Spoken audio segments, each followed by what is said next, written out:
Hello, everybody. Welcome to Planet FPL, the world where everything revolves around fantasy Premier League. My name is Suj. And my name is James.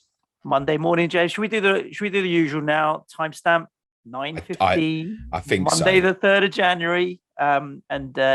So we are recording part way through, 3/4 of the way, 7/8 of the way through game week 21. And then finally, after what feels like a ridiculous December, breathe. We've got a bit of time.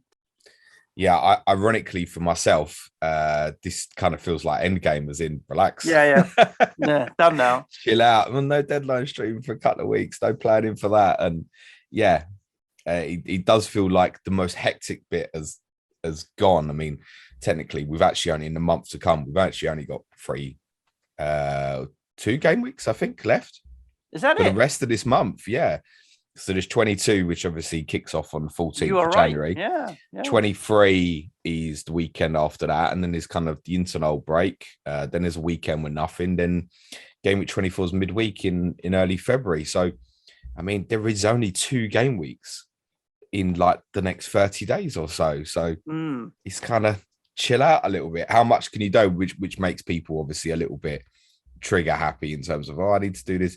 The only people who should be making transfers right now are those who have committed to wildcarding or have already activated the free hit chip. No one else should be making a transfer for any reason whatsoever right now when you do not know with any certainty how game week 22 is going to drop. Exactly that. Like, I looked through the Twitter questions pre-show to get a vibe for what people are thinking about topics of conversation and stuff. And a clear standout favourite is where do I spend my Mo Salah money now that he's gone off to the AFCON? It's like, you can't answer that question until you know what the other fixtures are going to drop. And when the fixtures drop, then you know where the best place to go is. I mean, there's plenty of good options out there. I mean, if you don't already own Jota, you can go sideways. Sonny's out there as a good asset. Other teams could have good doubles like Man United and what have you. So until you know, you don't know. And exactly what you said, James, don't be making any transfers if you don't need to prior to then. If you've activated the free hit and you're trying to play the market a little bit for price rises and getting players before you think they will inevitably go up, understandable. And obviously the same if you're on wildcard, like you said. But other than that, let the 0.1s and 0.2s go, you know. Let 0.5s go, whatever. Like, honestly, just let it all go. We'll have a little look at kind of how game week 22 might shape up. There's a couple of kind of alternatives. I think at this stage, a lot is very dependent on TV selections and broadcasting talks. That might be one reason why we haven't got the fixtures yet. But before we do, Suj, how was your game week so far? So far, it's been okay, actually. It's been okay without being spectacular, strangely, because I've only had 3 blanks and I've had 5-6 returns, but I'm on 41 points. So I'm basically grey. Any hit taken? 1 hit. I sold Manquillo for Ben Johnson and I sold Ollie Watkins for Antonio. And I abandoned Bowen in the end over Antonio, which I think is still fine. And I'm flat. I was at 143k. I'm 149k. I still have Ronaldo and David De Gea from the first set of fixtures, let's say, to play, and then I still obviously have triple West Ham for the home game against Norwich next week Wednesday. But Dennis, I suppose it was the 45-minute show this week for me because Dennis and Johnson both game taken off at halftime was a bit of a disappointment. Cancelo obviously played, but only a 2-pointer. But then Eric Dyer, clean sheet, Trent, assist, Jota picked me up a 5-pointer, Jared Bowen, 5 points, double to 10, Antonio and Sonny. So it was the assist. You captain Bowen, not Antonio. I captain Bowen over Antonio. Simple reason, James. Extra point for a clean sheet, extra point for a goal, and just made sense to go that way. I couldn't believe Bowen's effective ownership. I staggered when I saw it because I thought the two of them were going to be really close, Bowen and Antonio. Well, he only started the week at 10%. How big the ownership was on Bowen. Staggering how quickly it jumped. I mean, he's now in 20% of teams. Let's remember that probably half the game is dead. So, I mean, it's a real jump up. And obviously, a lot of people chose to captain him over Antonio. It seems to be the kind of trend of the way it went, actually, because, I mean, Antonio's ownership is double technically in the game. But Bowen's EO was way over Antonio. I couldn't believe how monstrously big it was. My instinct as soon as the double was announced was I'm going to captain Bowen, and I started having second thoughts because of EO, thinking, I think Antonio is going to be the higher of the two. Actually, it wasn't even close. Massive for Jared Bowen. You didn't gamble any Everton players then? No. I was never going to be honest with you. There were very few that are of interest anyway. I mean, DCL and what have you. And it brought me back to what we said on the Diff show. Getting players when they've just come back from injury is always a little bit risky. And now's not the time to be particularly taking risks. My gamble of the week, James, was benching Rudiger.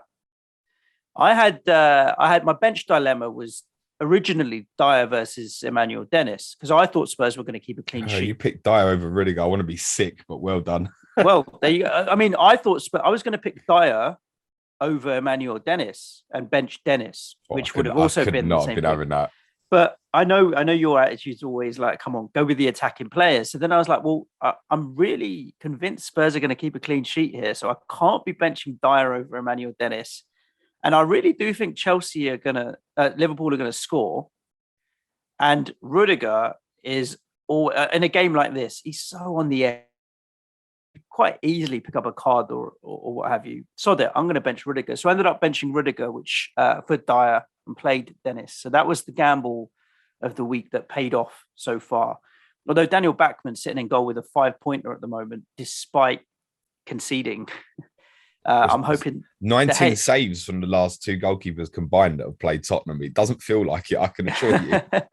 David De Gea better give a clean sheet today, otherwise Backman's bench points will be interesting. But yeah, all good otherwise. I'm looking forward to the rest of this game week, especially United today. If Cristiano can do something, I think I'll make some headway. And then the Norwich game next week, Wednesday, which I am going to go to. I mean, going to a home game under the lights midweek against Norwich, who are bottom of the table, with 3 FPL assets as well, and the armband on one of them. Talk about putting all your emotional eggs in one basket, mate. Well, I've been there with Spurs a few times. I can promise you, it's not the most enjoyable experience. I don't think it's going to be. No, it's really not. Even if you're 3-0 up, you're like, I gotta get more. Well, we know what we do at 3-0, don't we? Shit the bed. Yeah, absolutely that. If you got defensive West Ham players, 1-0 is probably about your best chance for West Ham clean sheet, I should imagine. For myself, I knew once we got the fixture announcement, was it about 3:00, 3:30 on Friday afternoon? Instantly I was going to buy a West Ham defender, because I spoke to you on the pod on Friday about my defensive issues. Reece James was a problem for so many. I didn't want to be looking at Kieran Tierney against Man City, but he returned again with the assist for Saka's goal, didn't he? No confidence in Dalot starting tonight, and obviously at the time didn't know if João Cancelo was going to travel for Man City either. So I've got to fix that Reece James problem now. So I knew I was buying a West Ham defender, and I actually looked at some of the data on Friday night between Diop, Soufal and Dawson. And I never shared any of that data because it's nothing to fucking tell you about. So I only looked at the 4 game weeks since Zuma had obviously got injured and Diop and Dawson had been playing together, and Soufal had started all those games as well. Do you know what Soufal's XG and XA combined was from those 4 games? I watched your live stream, James, and it's exactly zero. XG and XA the previous 4 game weeks. Because I tuned into the live stream on Saturday morning. For regular listeners that don't know, James, there's a deadline stream each and every game week, assuming he's not going to Spurs and they're the early kickoff. And you had obviously announced your team, and I don't know if you noticed further down there was such a short question deleted. And the question was, why Diop? Because you'd said you'd gone with Diop, but you'd answered it earlier. So, being a good citizen, delete repeated questions. I did see your retracted message. Thank you. I thought maybe you were just poking me about something. Yeah, so I decided to go with Diop. No. I was genuinely curious why Diop. I decided to go with Diop because of the cheapest value. And my outlook... Johnson's the cheapest value. Yeah, but little confidence on him playing twice, personally. Whereas until you buy a centre-back, which you might do... I looked at it and went, Diop is at least nailed for this week and the 2 games, surely. So I didn't think Dawson was worth paying the extra over Diop. Having looked at Soufal's numbers, and again, I thought there was a little bit risk with him in terms of we don't really know where we stand with Cresswell. It's kind of ongoing, lingering. Johnson, you've got Masuaku as well. The Norwich game's 3 days after Leeds in the FA Cup. I'm looking at it going, he really could rotate a little bit in the Norwich game. But he can't rotate them two centre backs at the moment. So my outlook on it was, do you know what? My 15th player right now is going to cost me 4.3 million. And for now, I'm going to buy him. He's going to play the double. So that was why I went with Diop. It wasn't at all, I think he's better than Dawson. It was thinking ahead and going. Dawson's not worth the extra money as opposed to Diop's there. Exactly. For me, it was the same debate between Diop and Johnson, but I thought I'd even cheap out even further. But when my four other defenders are Rudiger, Dyer, Cancelo, Trent, like my fifth defenders, there or thereabouts. I know a lot of people are going to be kicking themselves if they did go with Ben Johnson and even Diop, with it ended up being just the 1 pointer. I think from a Johnson point of view, similar to what happened to Reggie the other day, like if you bought any West Ham defenders thinking that this was the game that you were going to get any chance of a clean sheet point, you're mad, because we've said we don't keep clean sheets. It's the Norwich game that's the one you want. And the game state as well, like who would have predicted 3-0 up at half time and Johnson on the yellow? Like the game state affected what happened with Johnson coming off at half time so much. And neither were things you could have predicted. Like it was his first yellow of the season is what he issued. Right? I'm like, all right, he's not exactly a card magnet, is he? Like a Rudiger. And even I was pinching myself at 3-0 at half time, thinking, all right, fine. And are you and all of the Palace forwards, to be fair, were taking the game to us quite well physically. I mean, I'm not saying he didn't deserve to win the game, but it was a miracle having seen quite a bit. Oh, You were 3-0 up. Oh yeah. They had chances galore. So they were taking the game to us. So I thought it was the right move to take Johnson off. It's never the right move to bring Masuaku on, but it was the right move to take Johnson off. So just roll with it. Norwich still to come as a home game, and I think there'll be points in that. Fingers crossed. I also decided in conclusion on Friday night, having decided on the West Ham option, that I should buy Dominic Calvert-Lewin as well.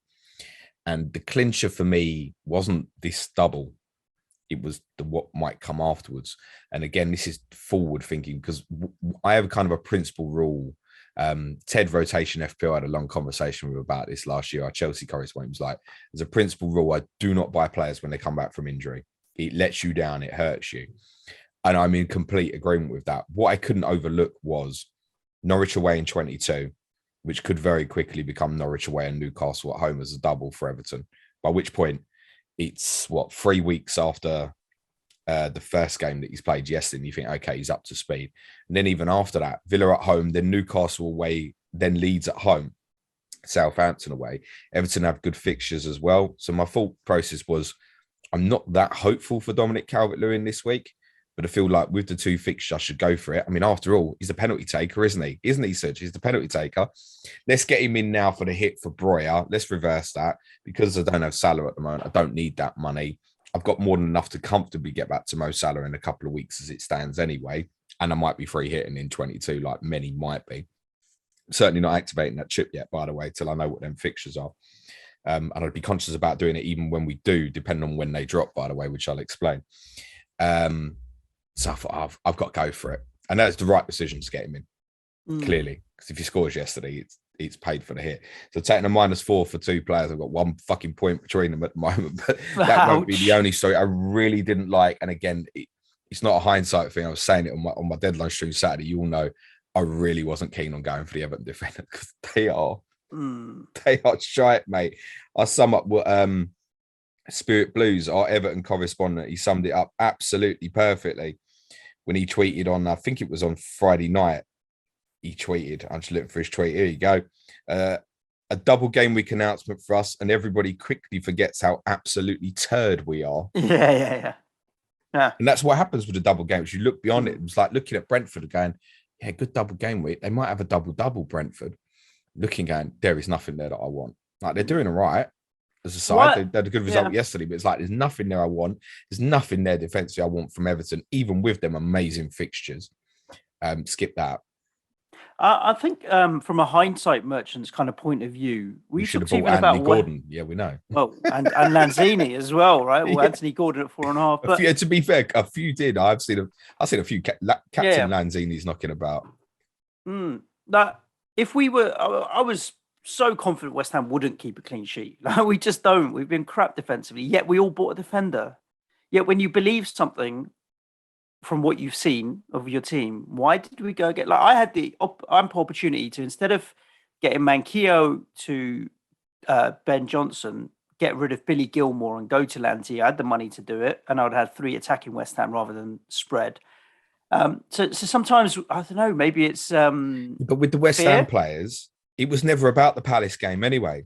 No, it's true. About the game next Wednesday. And that's for the attacking players as well. It was always about game 2. So in the case of like Everton defensive, I know Leicester have got some attacking issues with injuries and stuff. But if you're sitting with an Everton defender now, you're probably not too comfortable thinking you're getting a clean sheet against Leicester. No. Whereas the West Ham assets was always a case of, well, whatever happens, Palace game is almost bonus is probably incorrect. You are expecting the likes of Antonio Bowen to do something, particularly with Palace's kind of COVID status and that as well. But it was always a case of it's all about game 2. The fact that Norwich at home is game week 2 with game 2 with everything we've discussed about is irresistible. I think even for a defensive player. Plus, there's so many people walking into the game with a defensive problem. The Cancelo doubt, Reece James injury, other players as well. Dalot, like I've got all 3 of them, right? Who's obviously become a concern in terms of his first team place now for United.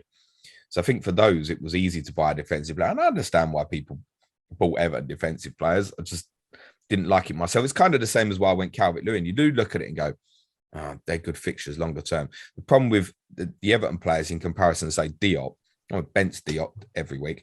Everton defensive player is going to sit in your team most of the next 3-4 game weeks. And I'll tell you what, he ain't going to return much. No. Talk to me about game week 22. Give us a kind of summary on how you think it's going to drop, because we've talked about it a reasonable amount, and it might help and guide some of the listeners in terms of what their decision making is going to be. And massive asterisk. If there was a way that we were really good with like computer graphics and stuff, we'd put a big asterisk in front of the screen right now on YouTube. That'd be to say, this is not set in stone. Don't go buying and selling players off the back of this information. But there's some logical, common sense things that seem to make sense with how fixtures may drop. 2 weeks from now. There's a spin-off which we spoke about on our Patreon pod Friday. We recorded immediately after the fixtures come out. That the spin-off from the game week 21 fixtures give us a little bit of clues for 22. I think where we landed for 22, and those in the know, Ben Crellin, Ian Parrin, Lego Mane, Talon Nadeem, these guys are all really worth following for their kind of fixture analysis on Twitter. We all seem to be of the similar opinion that the final decision is based on basically what's going to happen with the broadcasting. So Tuesday, I really think. Can I stop you there? Go on. Not on the FA Cup. So you don't think now that they're going to wait till the end of next weekend and I see think they could. What gets postponed?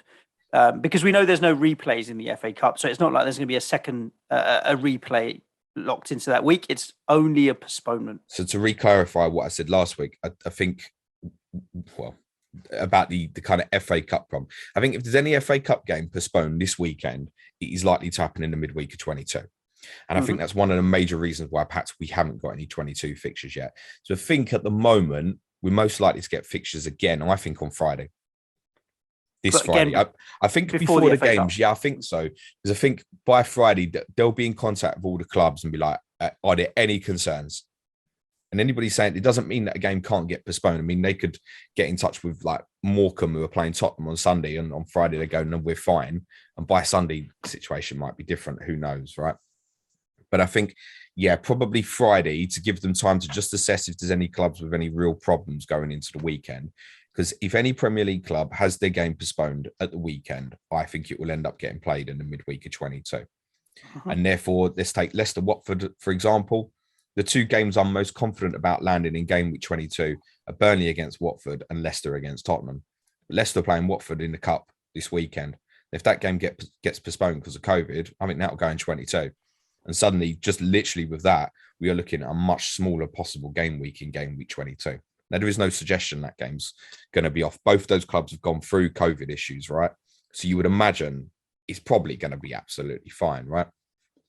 So I think fixtures probably Friday or Monday, if they want to wait till obviously after the ties are played, just for clarity. Because I think what they don't want to do is obviously exactly that. Organise Leicester v Tottenham. Tottenham fans go, okay, great, it's Wednesday the 19th or whatever, let's book trains, and then the game gets postponed again.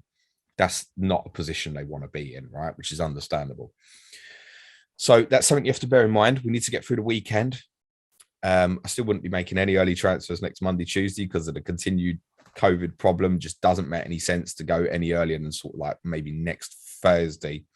Bearing in mind it's a Friday deadline, at least then the midweek fixtures, the game with 21 second games have gone at least. So until next Thursday, just get out of that website, get out the app, whatever price changes happen. I think, as I said, Burnley-Watford, I think is the one that's most likely to go into 22 of Burnley's. Burnley got 4 games to rearrange. Surely they're going to have a double. And from a TV selection point of view, it's a game BT Sport own. They own the rights to at the moment. And it can be played on the Tuesday night, Tuesday the 18th of January. And that's when I think it will get played.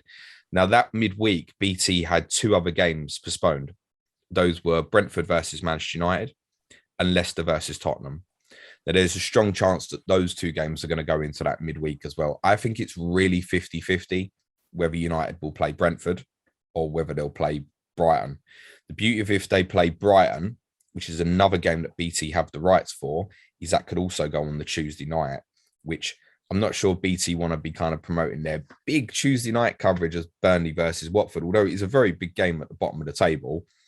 Probably from a TV selling perspective, they'd probably rather have United on that night. So I think it's United and Brentford can't go that night because Brentford are playing obviously Liverpool on the Sunday now. So that would have to be the Wednesday night, which it could be. But also, Amazon have got these 3 games to rearrange because of the postponements last week. And those fixtures are obviously Arsenal versus Wolves, Leeds versus Aston Villa, and Everton versus Newcastle. And there is a bit of theory at the moment that those 3 fixtures could all be played on the Wednesday night. So that's Arsenal, Wolves, Everton, Newcastle, and Leeds versus Villa. And then that gives Amazon Prime an exclusive night of Wednesday night fixtures. They would love a day to themselves, I think, knowing the way that they like to market it. But I'd also been told that BT's plan is to show Brentford versus Manchester United and Leicester versus Tottenham on the Wednesday night. Now, that information's like a week ago, and the situation could well have changed now because of Amazon saying, well, no, we need an exclusive night. You have to remember with Amazon, right? They paid for them rights exclusively. So they really don't want to be clashing their fixtures with BT Sport or Sky. And especially Spurs and Man United, because those 2 games would be big draws for viewers, neutral viewers, potentially over Everton, Newcastle. So the logical solution then, as I said, is to have those 3 games on the Wednesday, Burnley versus Watford on the Tuesday, possibly United against Brighton, so there's no clash with Amazon. And then the sensible would be Leicester versus Tottenham on the Thursday. There is also scope for something else on that Thursday. If something else moves from game week 23, i.e. gets moved from the Saturday back to Sunday, I think the most likely fixture to move in game week 23 to accommodate something like that would be Arsenal against Burnley. Because if that fixture moves to the Sunday, it opens up the prospect for Arsenal to play either Chelsea or Liverpool on that Thursday night. But then I expect Arsenal to play Wolves on the Wednesday night as it stands. So it's really about how much flexibility there's going to be between the TV companies that decides what goes into game week 22. Basically, long and short of it is the games that the TV companies currently have the rights for are the most likely games to go into game week 22. That's how it looks. So if you look at Burnley's other games to rearrange, Villa away, Everton at home, Tottenham at home, TV broadcasters don't have none of them rights. And it could be that Burnley-Watford is the only game played on Tuesday, it's 18th, isn't it, Suj? I think I want to say. Yeah. Tuesday the 18th. So Burnley-Watford, I'm like 95% of. Then there's obviously knock-ons of that. So if Burnley-Watford is in that game week, you could say no double game week for Crystal Palace. I would describe it right now kind of almost like on a traffic light system to say who's most likely and not likely. So I think highly likely to double Burnley, Watford, Leicester, Tottenham. As I've said, again, Leicester's other rearranged game is Norwich, not a TV likely game. Also, obviously, if Leicester Tottenham's in that week, it means Norwich can't double. Not that anybody cares at the moment about Norwich doubling. You might be sitting there with Billy Gilmore on your fingers crossed or something. I think Manchester United are going to play one of Brighton or Brentford. I mean, that's extremely likely. I think Arsenal, Brighton, Chelsea are also likely to double. But for Brighton and Chelsea really to both double, it's possible that there's got to be some flexibility with the TV companies. Brighton and Chelsea is from game week 24, which is obviously going to be postponed for the Club World Cup. Same as Chelsea, Arsenal in 25. And I think the idea would be to bring one of those fixtures forward into 22, so Chelsea have a double. Brighton can play Chelsea on that Thursday. and obviously Sky or BT could pick up that game in theory. I think 50-50 at the moment.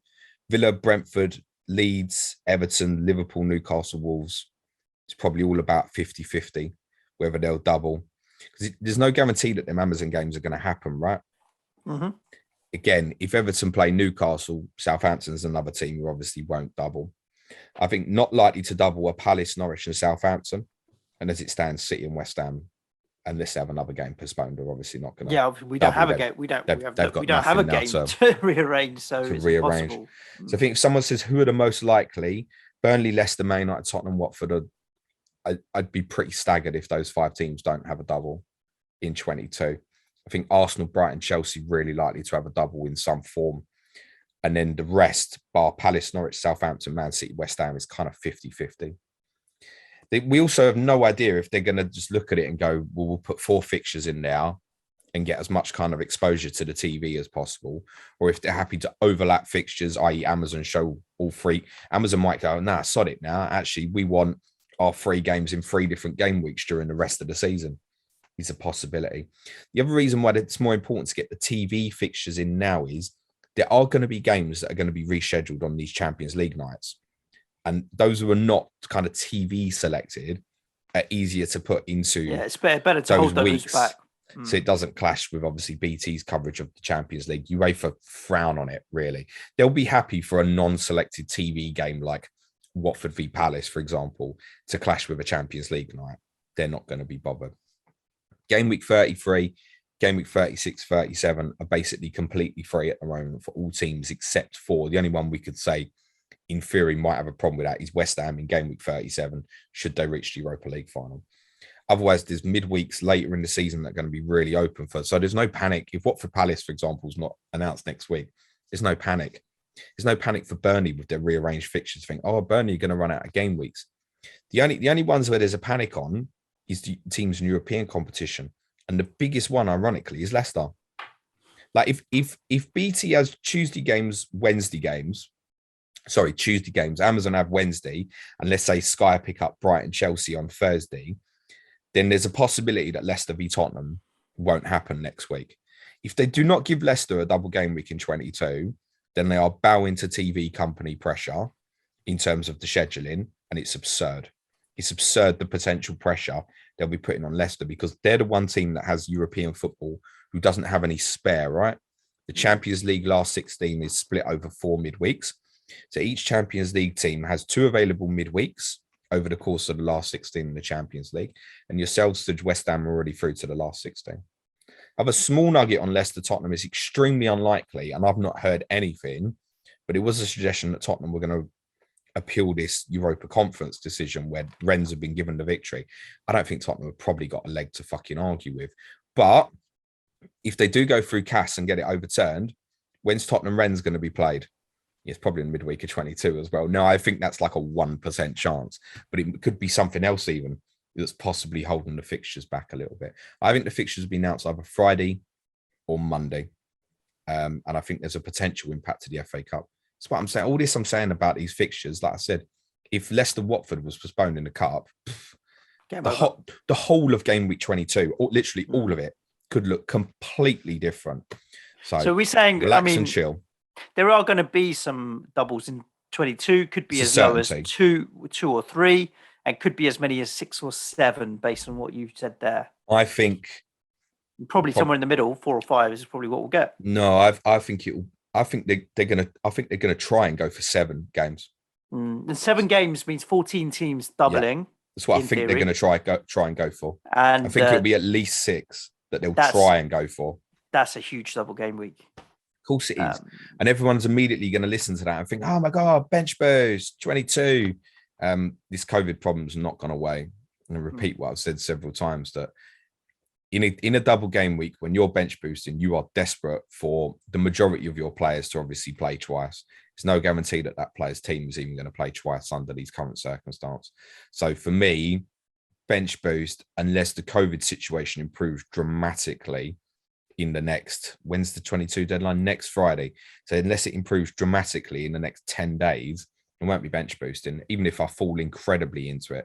And just on that, it's worth saying for 22, Obviously, there's a lot of teams going to have doubles, but there's a few teams who could still land with a single. It's kind of 50-50 and have got great fixtures. There's one team we know in West Ham who Leeds aren't at going to home. double.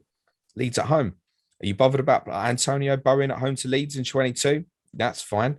Everton, I think, are probably going to get Norwich Newcastle as a double. But if they don't, and you've got those Everton assets, Norwich away. Calvert-Lewin, Gray, Norwich away, or even the defensive players. I mean, Norwich are the weakest attack in the league, right? So, I mean, I'd be happy for people to play their Michael Keanes there and stuff. And Liverpool. Liverpool, I don't think won a double because obviously they've got 3 players, Salah, Mane, Keita, have all gone to AFCON. I don't think they want to arrange it. Now, I think their fixture against Leeds is probably slightly more likely than a trip to Arsenal. But obviously, like I said, if that Arsenal-Burnley game moves, and if Amazon aren't going to show all their games together, there is a possibility that Arsenal could play Liverpool on the Thursday night, and Sky would pick that up, and they'd be delighted to pick that up. It'd actually be Arsenal-Liverpool the next 3 consecutive Thursdays, because they meet each other on the next 2 Thursdays in the Carabao Cup. But Liverpool going to want that arranged. Arsenal away with no Salah or Mane. Now they might not get a choice, but if they get a choice, they're going to go, no.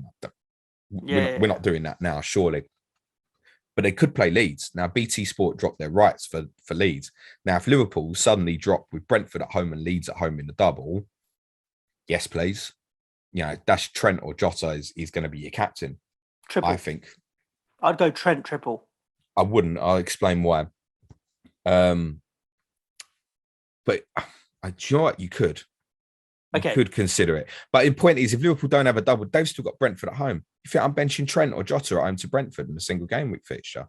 I'm also not sure I want to bomb these players out. So I'm naming now Antonio Bowen, Calvert-Lewin, Jota, Trent. It's 5 players who might all have single game week fixtures. I own them all. I really do not want to free hit them players out. You still own Josh King, right? Josh King, I've got, yeah. He's away at Newcastle. I mean, even that's a decent single fixture, isn't it? Yeah. I look at Dennis there, and I'm playing Dennis away at Newcastle. I'm 95% certain they're going to play Watford, so it's going to be Newcastle away and Burnley away. I'm so confident that fixture is going to happen. Cool. Well, there you go. There's a rundown on some fixtures there, and of course, we will be right on top of it as and when news does get released. There'll be content out. So if you are listening to the audio, subscribe and hit the notification bell so you know when it does go live. Can I also give you another quick rundown of some names that I think would be very useful for people that's not got anything to do with double game weeks? 5 yellow carders or 4 yellow carders. Players who've now gone to AFCON. Okay. Arsenal, El Neni, Partey, Pepe, Aubameyang, Mahrez from Man City, Messina, Trusticong, Lauza from Watford. We believe, obviously, it was a bit of shock with the Emmanuel Dennis news that Emmanuel Dennis didn't want to go. He's genuinely how it looks now. No one from Tottenham, Ayew, Kouyaté, Zaha from Crystal Palace, Ben Rama from West Ham, Onyeka from Brentford, Traore and Trezeguet from Villa. Did you see Trezeguet getting shot by a sniper in that Brentford game yesterday? Well, do you remember, there was one photo I saw of it. Do you remember when Michail Antonio did the Matrix goal celebration where he's like flying backwards because bullets were supposed to be flying at? That's what I thought Trezeguet was trying to do there, the Matrix movement nutter. Everton fans may think it's all bad news at the moment. It's not. Alex Iwobi's going to AFCON. Brighton are losing Vis Bissouma. Maxwell Cornet of Burnley got a beautiful goal yesterday, although I thought Meslier was a bit slow to react to the free kick. Maxwell Cornet's gone to AFCON. Obviously, Edward Mendy of Chelsea's gone to AFCON. Keita, Mane, Salah from Liverpool. Eric Bailly of Manchester United. Roman Saiz of Wolves. Wilfred and Didi of Leicester. I think that's it. Kelechi and Nacho, obviously, as well. I think that's it. I've probably Zaha gone from Palace? Was he injured? Zaha's on that list, yeah. Yeah, there we go. So, if you've got any of those and they're red flagged, it's probably because they're in Africa. The opening game of the African Nations Cup, I think, is on Sunday. The final is, I think it's penciled for Saturday, the 6th. 6th of February. Liverpool play Leicester on Thursday, the 11th, if Egypt get to the final. So I mean, literally, there would only be question marks about his availability for 24 if maybe they got to the final. Good. Right, we'll rattle through some of these games then, James. Starting with Arsenal 1, Man City 2.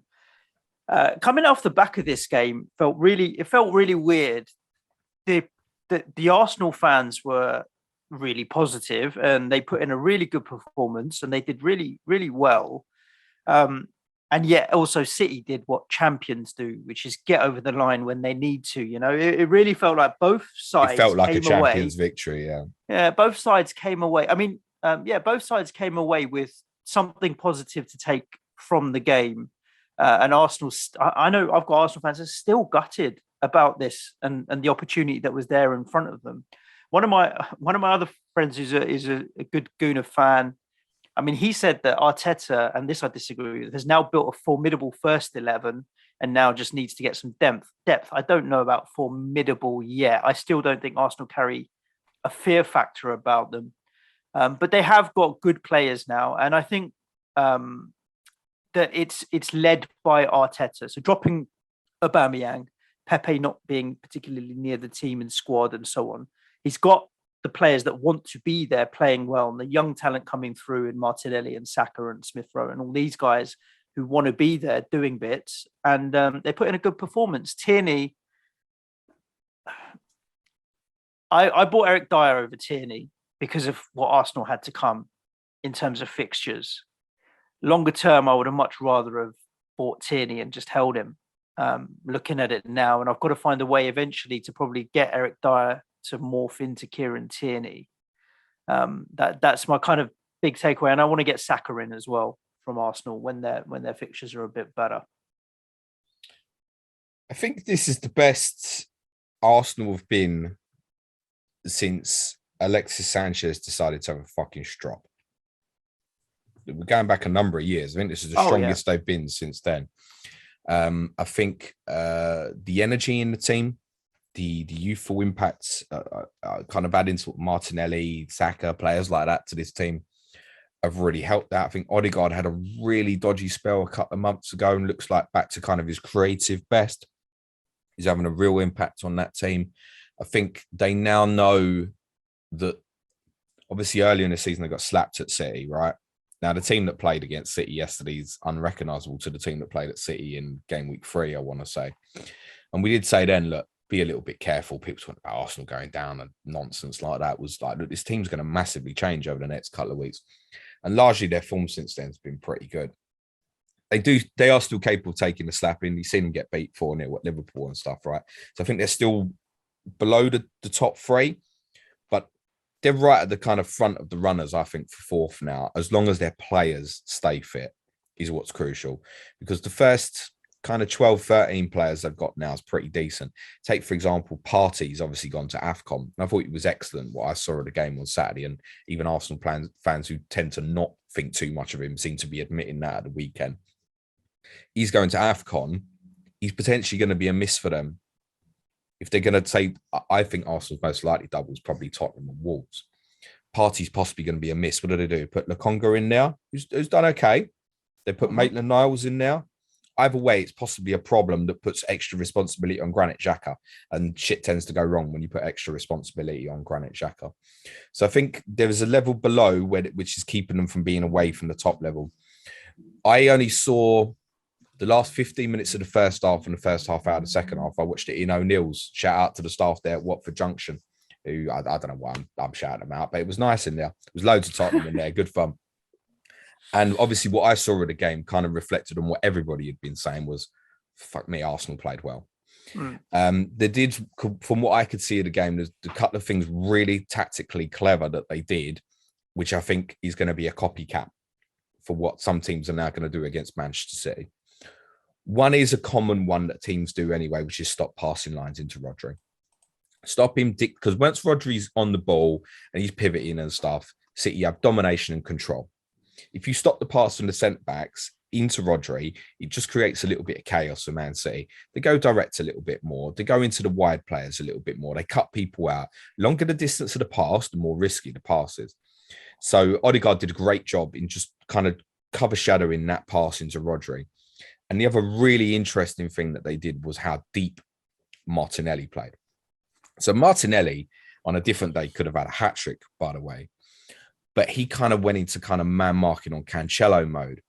And to be honest with you, I think if Cancelo had played left back, I think Bukayo Saka would have done the exact same job on the other side. Cancelo comes into these inverted positions, right, and causes real trouble. So if you stop the cover shadow past the Rodri, Cancelo invariably tucks in to make a double pivot. Whoever generally is a little bit kind of deeper as the 8 pushes on a little bit, and then City get themselves higher that way.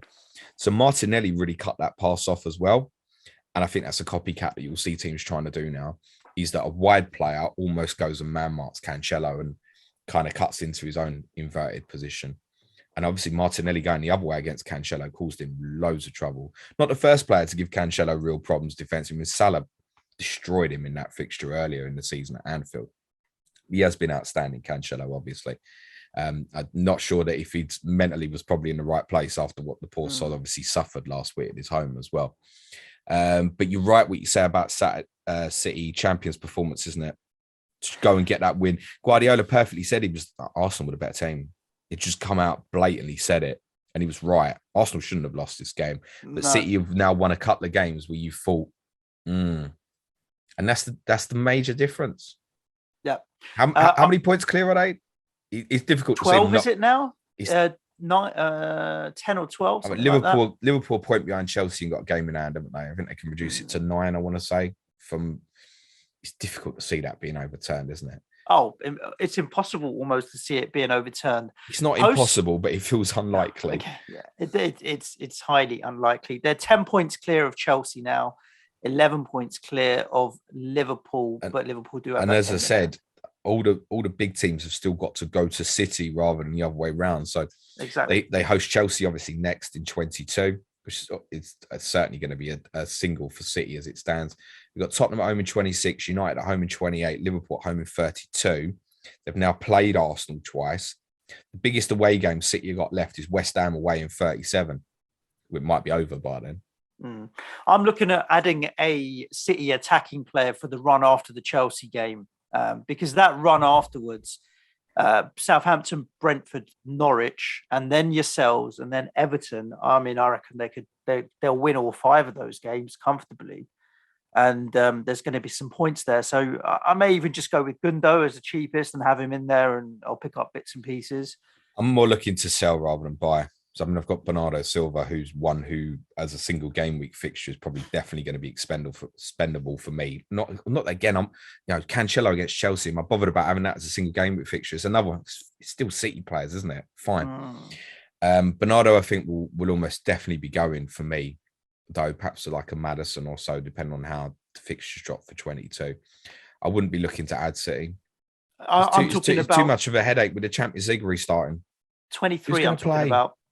Yeah, I don't care. Like, when they do, they score 7 goals. They're mad.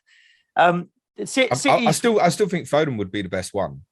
Yeah, I mean, what a disaster. Unfortunately, with Phil Foden in Sky, I picked him up midweek, captained him, great. Then gets COVID. Nightmare. Anyhow. Shout out to Luke, the valuable lesson for people on the old bird app here. Luke, our friend from Scout, Luke the Sable, he got a tip off on Friday that Foden had COVID. You know, when people start shit on Twitter, know who your sources are and stuff.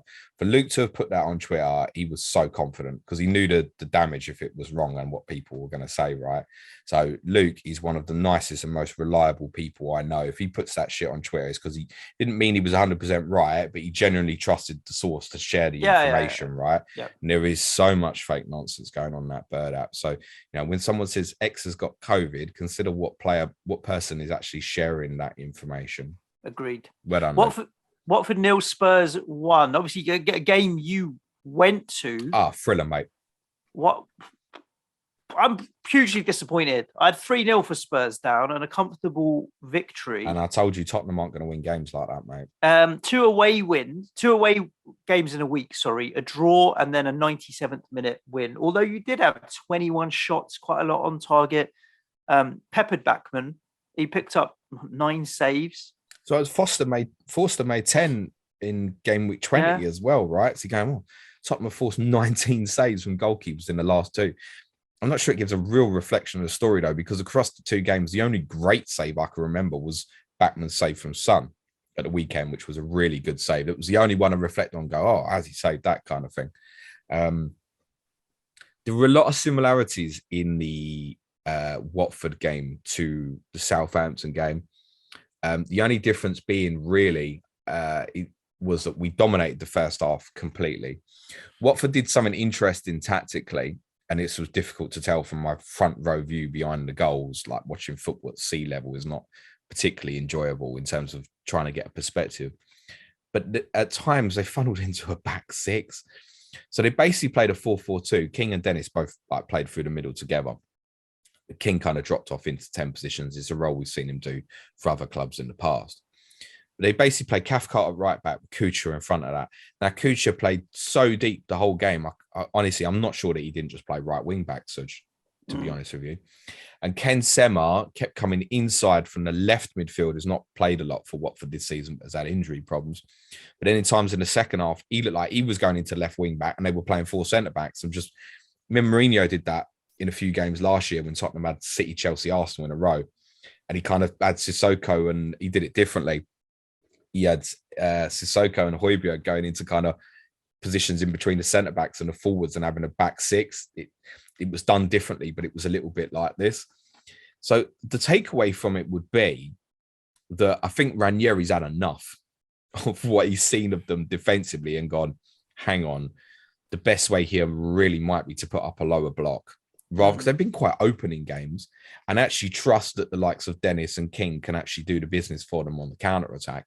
It was definitely a much tighter Watford performance. That said, I think if we'd have scored early in the game, and we certainly had chances to do so, then we probably do go on and win 2 or 3. The dynamics are very different. And the result looks far more routine. Watford were better in the second than they were in the first. And to be honest, it got to the point where, as far as I was concerned, Tottenham had run out of ideas. That I didn't think, I said to you at Southampton, thought we were going to score. Didn't on Saturday, couldn't see it coming. They let Emerson have so much space on the right and just trusted him to get the cross wrong every time. And most of his crosses were poor, but then people got short memories. He put a brilliant cross in for Lucas's goal against Palace. So I'm not sure how great that was as a tactic from Watford. What's your thoughts on Emmanuel Dennis coming off at half-time? Concern, or was it just the case that they needed more legs up top? Or it's not in my team, so I don't really give a shit. No, but João Pedro came on against us, and he played well against us. And I like João Pedro. He played well against you guys as well. So, is there any risk that Pedro forces his way back into the starting lineup? Not if Dennis is fit and available. I mean, they could change it to a 4-3-3, and all 3 of them play. Is a possibility. Yeah. I'd like to see him play a little more, Pedro. I think he's a good player. Because all 3 of them, João Pedro, Dennis, and King, can all play varying attacking positions. Actually, Dennis can play right, left, central. So can King. I think Pedro can play either through the middle or from the left as well. So they've all got flexibility to do what they want with it, which actually gives them a little bit of unpredictability where Ranieri might change it from game to game. I mean, I've spoken about King going back through the middle for this game. Could easily go back out wide for the next game they have at Newcastle. It's difficult to say. If Dennis is fit, he'll play. Why did he come off at half time? I don't know. Maybe he decided he did want to go and play for Nigeria. I don't know. There has been some suggestions floating about that his attitude when he's gone and played for Nigeria has not been right. I told you before, Joe Finley-Badder tipped us off that there had been big problems with the coach and he wasn't originally going to get called off. Then it appears that the coach was fired because he refused to call up Dennis. Now Dennis is saying that I don't want to go anyway. Yeah, and that does appear to be the case, by the way, that Dennis doesn't want to go rather than Watford flatly refusing. Because remember, Watford have got other players that they're letting. I think Watford have got 3 other players: Troost-Ekong, Messina, and someone else are going to AFCON. It's not a case Watford have refused to release their players. It's believed that the actual, because there was a lot of stuff about the original email, the submission for Dennis to go was late, but actually, apparently, it wasn't. The original pre-list squad was late, but that's irrelevant. There has been some speculation that FIFA would potentially stop Dennis from playing in the next couple of game weeks while the tournament's going on. But if it's genuinely Dennis's decision, that's how it appears, that he doesn't want to go, then nothing they can do. Retiring from international football. Exactly that. So it looks like he's going to be available. I wouldn't be rushing to buy him, by the way, though, because I think that situation's got a chance it could change. I don't know why he came off at halftime. I've not had any information on it. Yeah. I would imagine there probably was a problem for them to take him off. And no, I don't think it would have, Suj. I don't think they would have. He didn't have the best the first half, to be honest. They saw so little of the ball. but I still don't think Ranieri wouldn't have taken him off unless there was a problem. So it's definitely one to keep an eye on. They're likely to double Newcastle away, Burnley away. So I think what you've got. And then you can maybe look at Dennis or King as options for 22 if that comes around. Tottenham, I think, will be Arsenal at home, Leicester away. I don't know how much you'd want to add on top of that. Yeah, Dyer and Son is enough for me, mate. I feel like those who've got Son will be happy to keep. Those who've got Kane will be happy to keep that double. Those who've got Dyer, Reguilon, fine, you've got the double. But I think there'll be other teams you want to target for 22 more than Tottenham, I'd say. Remember, Tottenham got Chelsea away in 23 as well. Crystal Palace 2, West Ham 3, Saturday evening entertainment. I mean, we talked about the West Ham defensive problems already at the start and who you have, and it's only halfway through the game week from a West Ham point of view. This scoreline does not reflect the game, but I think it's one of those, mate, where if I'd said to you that Palace's front line is going to be Edouard, Ayew and Benteke, how many chances between them do you think they are going to miss? You'd have gone into double figures because they can't hit a barn door. The Palace started the game really lively. It was very clear that they'd taken the approach of we're going to take the game to West Ham and be fast, physical, direct, get in the faces of the back four and get the ball up there as quickly as possible. And it worked every time. They created chances. They're obviously fast and strong and direct in terms of Ayew, Edouard and Benteke. They really did cause a lot of trouble. But quality, right, is down to when you're in front of goal, you need that final last bit of quality, and that's what those guys are lacking. I think Edouard's the one who probably stands out more than any of the rest.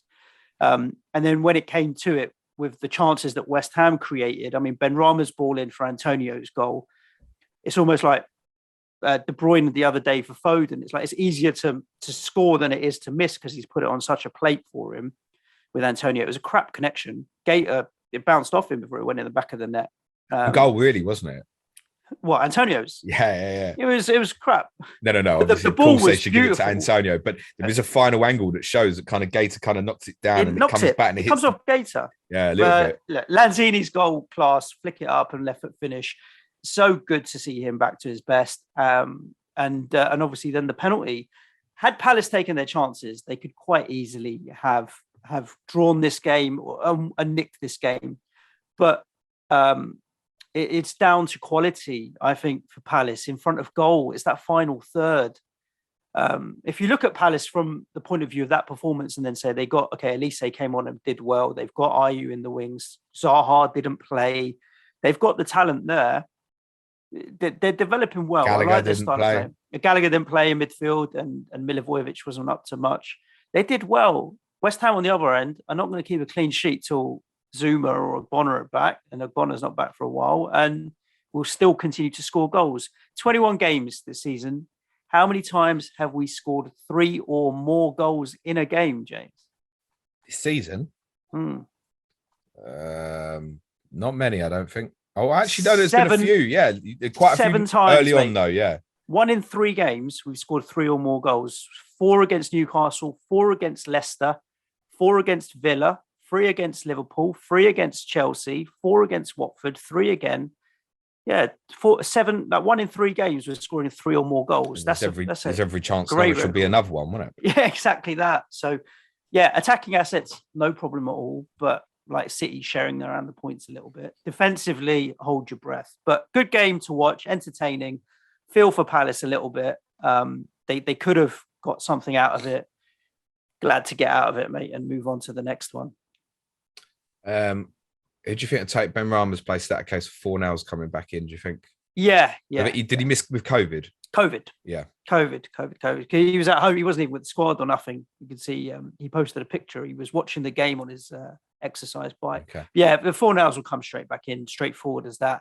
Lanzini is fast playing himself to undroppable, like first team spot now. Prior to the World Cup 3 years ago, he was on the verge of Liverpool wanted to buy him. He was off to the World Cup with Argentina, gets that horrible injury. It's knocked him back 80. It's just taken him that long to find his feet again. But he's a talented footballer. There's no doubt about it. So good, nice to see him overcome it finally and be back to his best. But I think, Fornell's come straight back in, no question. Yeah, Lanzini's now ironically, if the double was starting now, Lanzini would be all the rage, wouldn't it? He's definitely on pens. He's taking 2 in a row and stuff like that as well. Yeah. It's going to be wrong place, wrong time now. How do you feel about playing your West Ham players against Leeds rather than say free hitting? Play them. I'll tell you why. Firstly, we've beaten them 3 times in a row, and I think we've beaten them comfortably, and once we nicked it at the end. But we play well on the counter. Like if there's space for Rice to run into, Bowen to run into, and create havoc, Antonio to run with the ball, that's when we do our best work on the counter with space to run into. What the Leeds do, empty out the midfield and give us space to run into. So unless Leeds whack in a low block, I think it should be a profitable game for West Ham from an attacking point of view. Yeah, it depends how it lands. I think I could maybe see me moving Antonio on. But if I'm in a position where I'm playing Antonio and Bowen against Leeds, I'm absolutely fine with that. The reason I say about moving him on is it's United away in 23 as well. And I do think, I might be moving him on then. Because if you think you're getting a gain of someone else to the double and who's got a good fitch, I think those who haven't gone Calvert-Lewin, I think Antonio to Calvert-Lewin could ironically become quite popular again in game week 22 if Everton get their double. But no, like you said, I think particularly, I wouldn't play Diop, but the attacking players, yeah. I'd play Bowen and Antonio that fixture. I'm not that bothered. The more I think about it, the more I'm leaning away from the idea of actually free hitting in 22 and just going, those who I've got a single game week from, it's not that bad. Yeah. I'm not sure I want to get rid of them, as kind of what I said earlier. I'm talking to players who look great now and it's wrong time. Michael Elise. Like the time is absolutely now, but from an FPL perspective, it's completely wrong. And the reason it's completely wrong is it's Brighton away. I don't think they're going to double. And then they've got Liverpool at home. Admittedly, it's a Liverpool without Salah jar. Michael Lee says 5.4. You know how many attacking returns he's got this season, Suj? No idea. He's got 5. You know how many minutes he's played? Yeah, 311. I've got it on screen in front of me. Well done. Congratulations. You've caught up. But that is so impressive. Yeah, very good. But the reason it is time is now is because Jordan Ayew has gone to AFCON. And that's why it's time is now. So Zaha's away as well. Yeah. I really think he'll once he's in that team, he's staying in that team. Yeah. And he you know I talked about lack of quality when in front of goal at Benteke, and sometimes you don't see the composure with Ayew. He's got quality. Like him and Eze, they're a step above in terms of composure on the ball or finishing. Yeah, a very good player. They've picked him up at a bargain. Strongly keep Elise in your mind. And the reason to say that is, look, timing wise, it just doesn't work. It's not right to buy him at the moment, unfortunately, although it looks right.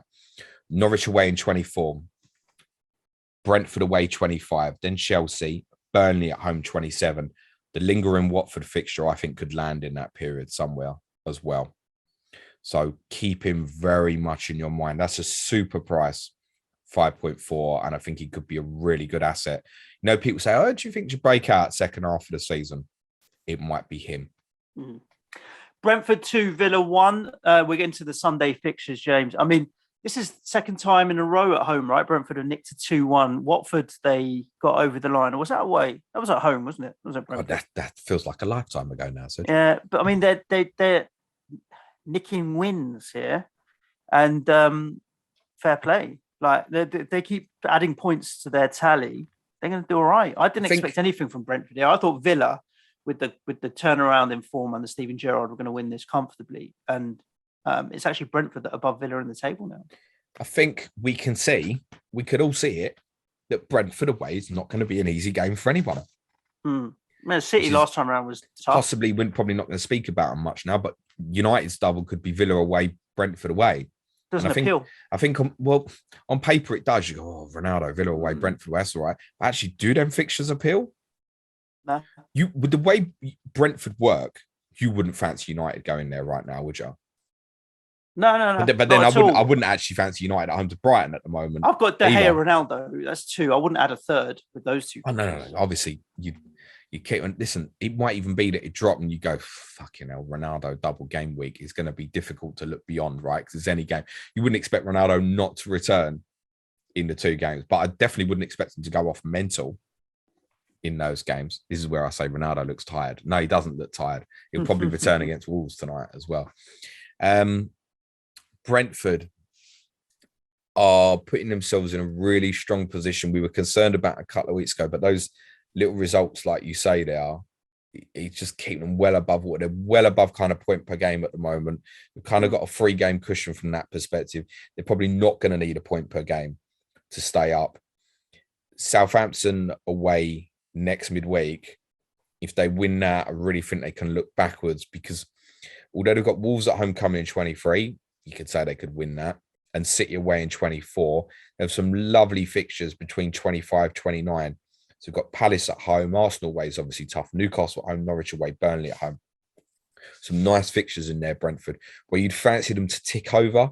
I'm not saying Brentford are going to go and get 2 points per game over that period, but certainly enough points to put them towards 30 points by the time game week 30 comes around, and for them to feel very comfortable about their position in the league. I think it's beginning to look like they'll be all right.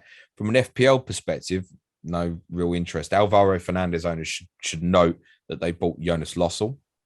I'm not convinced. Is that where he's come from? He was at Huddersfield before. Yeah, Midtjylland. They're in each other's pocket, them two clubs, aren't they? I mean, they literally are, in fairness. Yeah. That's what I thought when I saw the transfer coming in. I was like, oh, you've just gone to your reserve I team. didn't realise he was at Midtjylland. Yeah, he's 32. They're signing him on a permanent. They're not. It's not a loan. I'm not certain it will take Fernandez's place. Actually, Fernandez made 2 very good saves in that game yesterday, but I don't think much of him. But there's nothing there that I'd want to. Brentford's likely double, if they have one, is Liverpool away, United at home. As much as we're praising them, we're not looking at that. I think people got sucked in by there's a perfect case example, right? Let's say you've got Pinnock in, right? What's the better choice in the double game week? Pinnock away to Liverpool and at home to United, or one of the West Ham players at home to Leeds?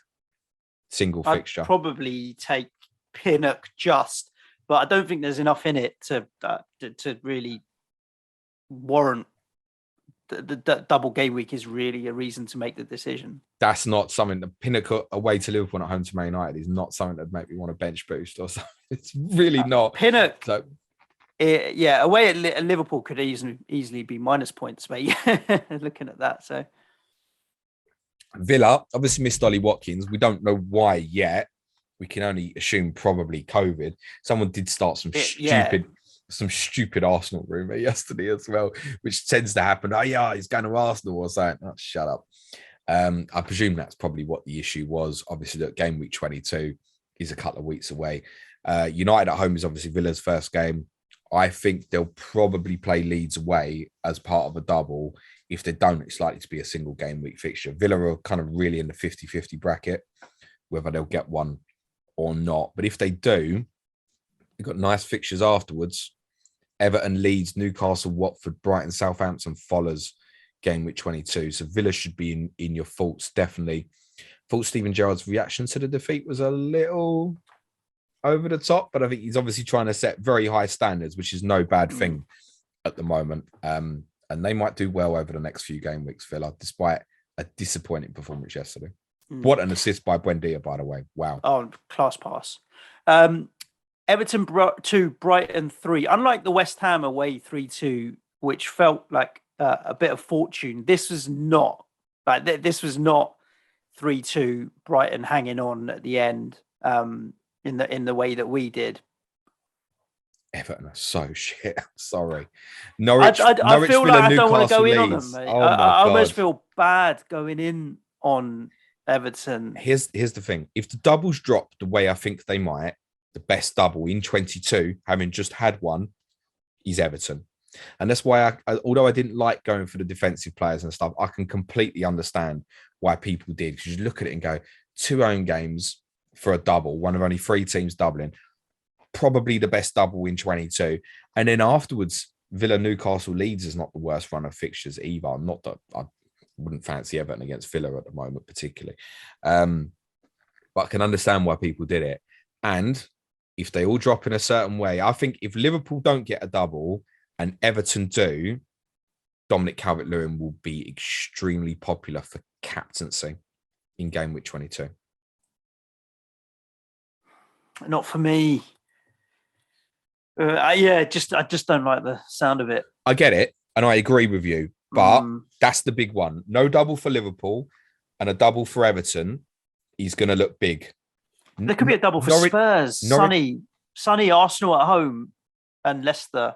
Honestly, I prefer that, Arsenal at home, Leicester away, Tottenham ain't going to be scoring mountains of goals. I would put Tottenham on par for those two games to be scoring 2.5 goals over both of those games combined. Honestly, Everton away to Norwich and Newcastle at home, I'd put them on a par of about 4 goals. Okay. Honestly, if it drops like that, I think like if Liverpool get the double Brentford home Leeds at home, then people are going to go Jota or Trent for the captaincy in 22. But if Liverpool don't and Everton do, whatever you think of them, it's going to be difficult to not to look beyond, oh my God, double game week of Norwich and Newcastle. No, okay. I think that's where I'd go from a captaincy perspective. Want to buy any of their assets? Thank you, Sky Fantasy Football, for giving Sanchez a penalty save. I hate that. Well, I've seen people asking for that in FPL. I absolutely detest it. If you save it, you save it. If exactly. They miss it, they miss it. Yeah, absolutely. That's where I'm at. Brighton did something really interesting tactically. And actually, the way they set up yesterday was not too dissimilar to how Manchester United have been setting up recently. It was basically a 4-2-2-2 that could break into 4-4-2 if the two kind of 10s pushed into wide areas. And it was really cute because Everton obviously played a flat 5, and at the back, I mean, Seamus Coleman at left wing back. I'm not blaming Seamus Coleman. What is that? Anyway, what has Luca Dean done to Rafa Benitez? He's going to go somewhere, and he's going to go Chelsea or Newcastle or something, isn't he? Luca Dean. It's fairly obvious. He's not staying. Although Benitez said, no, he's our player. Doesn't fucking look like it, man. He's playing Seamus Coleman instead of Luca Dean. The point is, he was on the bench yesterday, Luca Dean. Exactly that as well. It's not I don't know if he was actually sighted in the stadium. I have no idea. I don't know if that was to make a point. I have no idea. But what they did, it basically played McAllister and Mwepu behind Maupay and Trossard and played them in front of Lallana and Bissouma. It's worth saying Bissouma's obviously going to be a miss going to AFCON, but Bissouma didn't play in the Brentford game. And Mwepu, I thought, was outstanding. And I was surprised that Mwepu didn't play against Chelsea. But you know what Potter's like. He's probably thinking ahead tactically, going, this is what I want to do against Everton as well. Do you know what? He is a top coach, mate. He is. He is a top coach. When Antonio just gets offered the Real Madrid job or whatever in the 18 months, which is inevitable or something, get me Potter down at Spurs, mate. Honestly, I'd love to watch that football most weeks. Although, ironically, because of the Calvert-Lewin penalty, this is a game Brighton won, not for the first time this season, with a lower XG. Don't let that confuse you. Brighton were thoroughly deserving winners. They were the better side by a mile. And some of the goals they scored was, I mean, the two McAllister goals were exceptional goals. Brilliant team goal for the first goal. And then Mwepu's flick and the finish for his second. Absolutely brilliant goal. That's got them well out of kind of trouble. And interestingly, we've spoken about Elise. What is he, 5.4? What price is Martinelli at the moment, Suj? Similar? Yeah, 5.4 as well. I think Martinelli would be of real interest. McAllister suddenly, just off that, leaps out, doesn't he? At 5.3. But the caution on it would be, like I said, Brighton played a system that they don't play very often, and there's no guarantee that that will stick at all. Yeah. Brighton are going to have Palace at home. They are almost definitely going to have a double. I've got a slight feeling it will be Chelsea rather than Manchester United, but that could easily be the other way round. Don't think they're the sort of team you'd be diving into. As a note, they blank in game week 24, which is when they're obviously scheduled to play. Chelsea will be at the Club World Cup. That's highly likely to stay as a blank. The fixtures afterwards, Watford, Burnley, Villa at home and Newcastle. So I wouldn't necessarily be disposing of your Brighton players. There's another one, right? Brighton home to Palace. I mean, you could play them as single game week fixtures. Leicester away in 23. I wouldn't be threatening to get rid of Sanchez and stuff if you've got Lewis Dunk might be back for Palace as well. And if he's 70% fit, he will play. Leeds 3, Burnley 1. I saw the highlights of this more than actually watching the game. I felt like Hennessy particularly came out with butter on his gloves because other than Dallas's goal, I didn't think he did particularly well.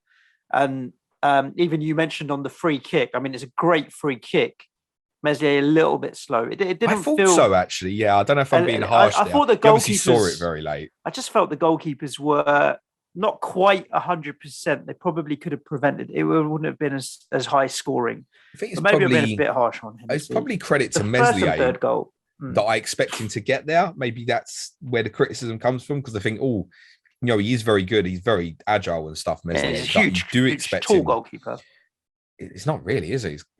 He's quite Is short he? for a goalkeeper, really. Meslier. Yeah, I've always thought maybe because he's a beanpole, he's quite skinny. If he walked past me, I'd be like, "Oh, hello, mate." I'd be looking up. But as a goalkeeper, he was about 6'1", 6'2". No idea, but I'm about to ask Google. Goalkeeper. You ask Google. Hello, Siri. What height is Ilan Meslier? Ilan Meslier. Oh, tall. Oh, mate. You know when it does it in meters? 1 meter 93. What is that? Google. I'm in England. We do feet and inches. Go on. Well, what's the answer? We all need to know now. Well, and I have to ask what 1 meter 93 is in feet and inches. Convert it. Come on. 6'3.5". Oh, that's quite tall, isn't it? No, I'm not sure about that. I'm not convinced. Anyway, that's what it says. Point. Leeds certainly benefited from having some players back fit. Of course. They played a back three, which again, we should be accustomed to them doing that because they're playing against the front two. When they play West Ham in 22, it'll probably revert back to a front four. And I think West Ham might do some dirty stuff to Leeds in terms of movement off the ball in that game. And I think the three behind Antonio might have a field day in that particular fixture. That's miles away. But big win, really big win. You could see what it meant to Bielsa at the end as well, right? After they obviously hadn't played for a few weeks. I want to say the Arsenal game was their last game, wasn't it? It feels like a long time ago. It's been a while, yeah. And they got destroyed in that game. Big win. Rafinha, I don't know how he hasn't returned in this game. You see his effort from the halfway line, clip the bar. Yeah, and also he's missed from 2 yards. Well, do you know what? The angle on that, the photographs that you see of him running onto the ball with acres of space make it quite deceiving. By the time he got to the ball, the angle would tighten and there was bodies in the way. So it wasn't as obvious as missing an open goal, but you'd hope he would do better. Considering the way Salah took his goal, you'd think that Rafinha could probably do better. He's still the only one that would come into any consideration at the moment is Rafinha. It's worth noting. Would he? Bayern Munich are going to buy him, aren't they, in about a week? It's nonsense, mate. Is it? Yeah. It's nonsense. It's certainly, I can't believe that Leeds would sell him now. In the summer, sure, fine. If the offer, and I don't think the money was getting spoken about, it's not big enough either, unless there was a release 50s and 60s. Can't see it. He's a superstar in waiting. West Ham away, Newcastle at home, Villa away, Everton away. Leeds, if the double is likely to be, I think Villa at home slightly more than the Liverpool away fixture. West Ham away, Villa at home, Rafinha. I'd look at that and I think he'll return. Because I would fancy him over in a 2-game period. I would fancy him to return, actually. So, I mean, he might even be the one. I'd look at it and go, say, Bernardo Silva's one. I think I definitely want to move on. I might look at it if it drops that way and go West Ham away, Villa at home. Okay, it's not the most attractive, but then it's Newcastle at home in 23 as well. And I might look at that with Rafinha again. Actually, he won't be far from my thoughts. Burnley. Problem Burnley got, I'm not going to speak about them too much because Jack Turfy Top was coming to Clash of Correspondence this week to preview the game with Aaron Lager with Leicester in 22. Leicester at home in 22. Now, I think it'd be Leicester at home and Watford at home. And I think that's quite a nice double, actually. But then it's Arsenal, United, Liverpool, Brighton away, Palace away, and then Chelsea at home. And you've got City at home a couple after that as well. It's not a great run of fixtures. To be honest, you could say Brentford away, 29 is tough. They're in danger. They're in danger because of this run. But a lot of the fixtures have got to rearrange. I mean, they've got 3 home games to rearrange. Watford also got Everton, Tottenham, and Villa away. The games have got to rearrange. The games are very capable of getting points in. And if you drop them in certain places, then the fixture run obviously doesn't look so bad. The problem is, let's assume it is Watford in 22. Leicester, Watford, fine, nice double. But the next best case scenario, you look at them having, say, Palace away and Everton at home, maybe in 27, for example. I mean, does it make you really want to go out and, I've got to go and get 3 Burnley players? I don't think it does. Doesn't. Matt Lowton's their highest scoring player. Chris Wood is not in form at the moment for me. Doesn't look like he's going to score goals in games. And I just don't see enough from them fixtures to have any faith in them defensively. It'd be better when Pope's back in goal. You're quite right what you say about Hennessy. I think he's been average for a number of years. So Burnley's probably a no, but I know what Jack will say. Jack will say, I tell you, James, there'll be some clean sheets in these coming weeks because it's when you least expect it. Is what he always says. And he's nearly always right about it, by the way. Agreed. Let's just wrap up the fixtures by talking about the last game, which was pretty crap, to be honest. So we can probably just wrap it up in about 20 seconds. And we want to squeeze in some questions that we have had in on Twitter as well. I'm having a look down them to try and find the best ones. If I could have just muted the word Salah and replacement, I think I would narrow it down to about only 4 questions left, mate. But Chelsea 2, Liverpool 2. Should we do that first? Is Salah there anything? Replacement? Well, we've already done it. No one. Wait till we get the fixture announcements. Well, no, okay, but let's work on what we might get. No, you should not be selling him now. Take his price drops, whatever. That wait. I think with Salah, what you're tempted to do is obviously spend the money. So you think, I've got all this money, I've got to spend it. So you drop down to perhaps people haven't got Son. Of course, Son is reasonable. But when you break it down and look at it and go, take Son's double, Arsenal at home, probably Leicester away, and then Chelsea away in 23 before going back to Salah. Is that what you want to buy him? Not sure it is. So then I would prefer at the moment people to drop down to perhaps someone like Rafinha, who could have, fixtures. Say, West Ham away is but you're shit defensively at the moment. Let's be honest. You're average, right? I'm not calling you average as a team. Just defensively, you've got problems. I think we can all see I was going to say defensively calling us average is probably a bit generous, mate. Well, maybe. So West Ham away, Villa at home. As a double, if that drops, that's fine. And then Newcastle home 23. Then you could potentially go back to Salah. So I think that the advice would be you don't have to spend all the money. I think that's what most people will do. Anybody who has Salah, doesn't own Son, is going to see Tottenham double and buy Son. All I'd say is you can go somewhere else for 2 weeks, leave 7 million in the bank or whatever, and go back to someone else. Like, I wouldn't hate if someone said, oh, fuck it, I'm going Damari Gray. It might sound ridiculous. But if it's Norwich and Newcastle in a double and then Villa at home and you want to go back, fine. Go Damari Gray for a couple of weeks. I don't mind. So the advice would be you don't have to spend all the money. I would say the premium options in the midfield area at the moment really don't look great at all. So, I mean, Son's the one. You're not looking at like Sancho and stuff at the moment, are you? KDB's going to have a single. You're not Bruno. I mean, we don't even speak about Bruno. If Bruno's got a double of Villa away and Brighton at home or Brentford away, you interested? No. I think his name bandied about, but who would you buy? Rafinha or Fernandes in that case, if you were selling Salah? Rafinha. So would I. So I don't think you have spend the money. Yeah, you don't have to. You just obviously you got to leave it. And the trigger happy of the FPL managers, I must spend this money. Well, I've got 7 million. That means I'll go and get Kane up front or something. But I genuinely think it might just be a case of just look at the fixtures, break it down into 2 weeks. It's difficult to say till these fixtures are confirmed, but it might even be the best option is something like Damari Gray for 2 weeks and go back. Might even be the way it lands. The game. You say we could wrap it up in 30 seconds. Sadio Mane nearly wrapped it up in 6, didn't he? Well, for me, that was a red. There's a forearm smash in the face. I think it's really unfortunate, but it's interesting. See, I don't want it. It's a red. I don't want him sent off that early. No, I don't want to ruin the game. Like, I don't want to ruin the spectacle. I'd like it to be 11 against 11 and what the quality game we got off. Do you know what? It's really difficult because look what we watched. It was a magnificent game. I mean, that first half was fucking off the charts how good it was. And credit to both teams. Yeah.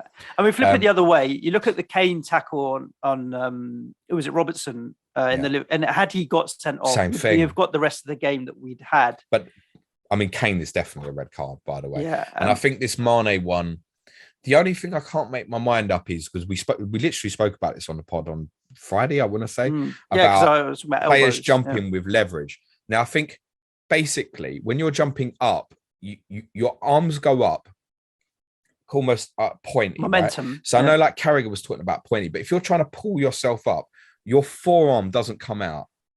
That's the bit I don't understand. It was a forearm. So like Carragher was saying, he didn't hit him with the point of his elbow. But the point is, the angle at which he was jumping, his forearm shouldn't have been coming up because he's at a stage, he should be going up. So the other thing that I did give a little bit of sympathy for it was he doesn't actually look at Azpilicueta. No, he doesn't look at him. I did agree with you on that. He never looked at him, but he must have known he was there. Oh, of course. It was a really strange incident. You have peripheral vision. I can understand why they didn't send him off, but I think, and this is what most people think, is if that happened in the second half, it's red card. And I think they'd say go and review it. I do think that there's been an influence in terms of the time of the game, and I think that was even the case with the Kane incident. That it was so early in the game. And this is a cracker.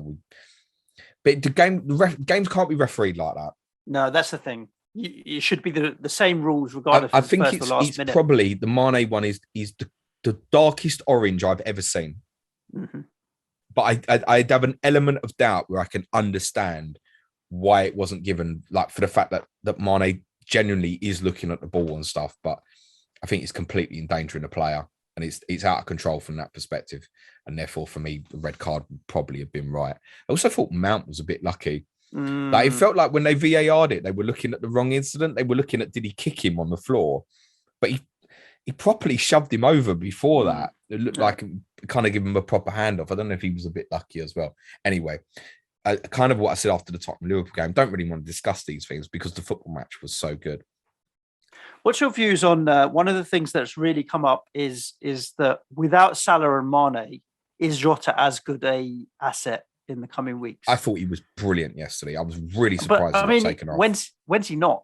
He's always lively. He's always creating chances, getting shots off. I didn't think he had the best game at Leicester, actually. I was listening to our friend Andy, Let's Talk FPL last night, doing his knee-jerk stream, and he was bashing out the XGI stats for Salah and Jota for the season so far. And Jota's got higher underlying stats than Salah in most games because he's in and amongst it all the time. He's always getting shots off. He's always in and around the penalty box. Obviously, he's got shitloads of attacking returns as well. I think with Jota, but without them, what happens without them? Without Salah and Mane causing chaos either side of him? So and I don't think they will, but if they have Brentford and Leeds as a double, where would you go, captain? Is it Trent or Jota? Trent. I think it would maybe be dependent for me how much minutes they got in the Carabao Cup games beforehand would possibly make the definitive decision. You are probably right to say that Trent from an effective would probably be well above 100%. You'd have to be, I think. But then, I mean, if Liverpool land with that double, anyone who hasn't got Jota would buy Jota. Mm-hmm. And we talked about Salah replacements, staring you in the face, isn't it? Of course. Jota. I think we work off the assumption that everyone's already got him. Well, I think most people do, yeah. There will be some that don't, but actually, yeah, if you don't own Jota and you're looking for a Salah replacement, Jota is the best one as far as I'm concerned. My instinct is they're not going to double.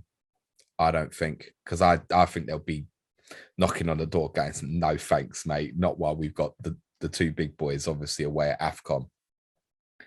I think that there is a midfield issue with them at the moment, but I also think it's a little bit down to personnel. Exactly what I said on Friday, like still missing Thiago. The reality is... they had two out... We say the best midfielders, Henderson, Thiago, Fabinho. They're two out of the three. Yeah. Any top team wanting to win a title should be able to cope with one of your three best midfielders and play. No, but they've also missed Alisson and Matip yesterday as well. Yeah, and I think that's a problem. And by the way, I think Kelleher did really well in goal, and I don't think Konate played badly. But I just think at that moment in the game for the equalising goal, where obviously Konate goes and presses Kante, and don't get me wrong, it happens so quickly where Rudiger wins it ahead of Salah, and it comes to Kante, and Konate he's already half out of position, so he thinks, I better follow through and go for it. I'm not even saying it's a big error.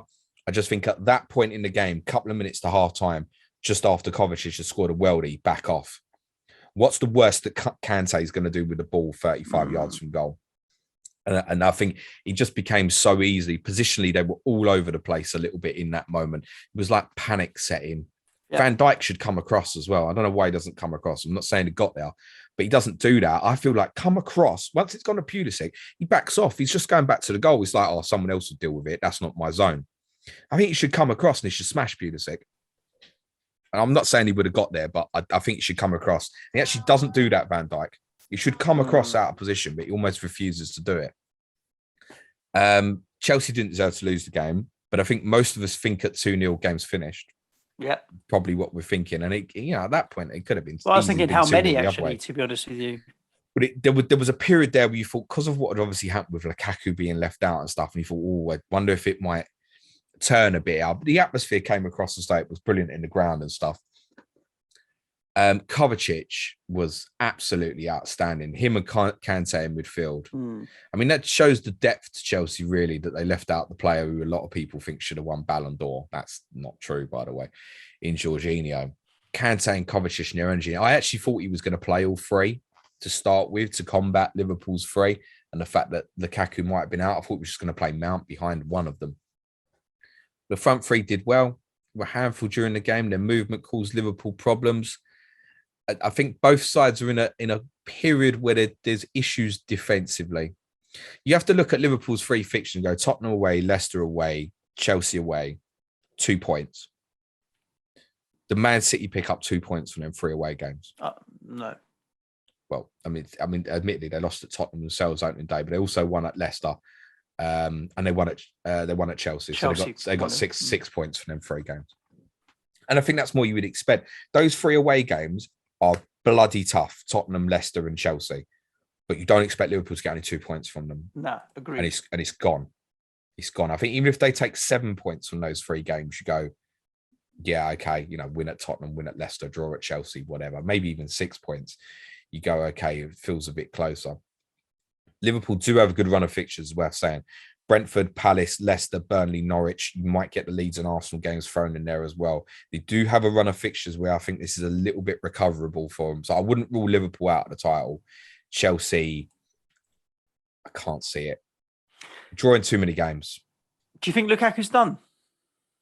I don't think he's done, but I just think they took him out of the firing line because they didn't want the limelight to be particularly about him. When I saw the news, I was like, wow, bomb him out of the club was genuinely my instinct. It wasn't that it wasn't the whole, I want to go back to Inter. Like that shit didn't bother me at all. Okay, you had a great time at Inter.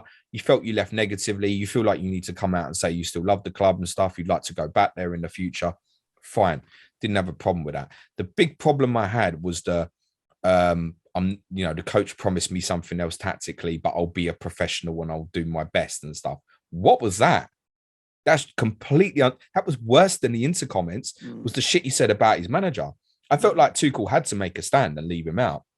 Now, when I actually saw the video interview, and admittedly that's subtitled, I saw it on Sky, it didn't come across as bad as obviously the written word. And it did make me think, this did happen 3 weeks ago when he's probably a bit frustrated where he had COVID himself as well. And he'd obviously had injury issues. Was he a bit frustrated? Have the two sorted it out and it'll get kind of water under the bridge and all that. But obviously they'd had the meeting because Tuchel said he'd speak to him. And then whatever was said in that meeting can't have been better. It's almost like Lukaku's refused to apologise is how it's come across. Because I think that's all it had to be was, look, I was frustrated. I shouldn't have come out and said that. I wanted to make a point to Inter. I've made a mistake. I'm really sorry. And then I think it's done. It's almost come across, and I'm not a fly on the wall, but it feels like there was a point on Friday after Tuchel's press conference where they could have sorted it out, and they haven't. And that makes me think Lukaku's been stubborn about it, or Tuchel's obviously gone for him and gone, you're fucking out of order, whatever. And if Tuchel's lost his mind at him, I don't blame him. Yeah, Tuchel had to leave him out. But listen, Lukaku could be back in the team on Wednesday. We've seen this before with clubs where it's like one game, I need to make a point. You're not playing. You're back in the team. Then it could be that. I think it's that. Problem is, Inter can't buy him back, by the way. No.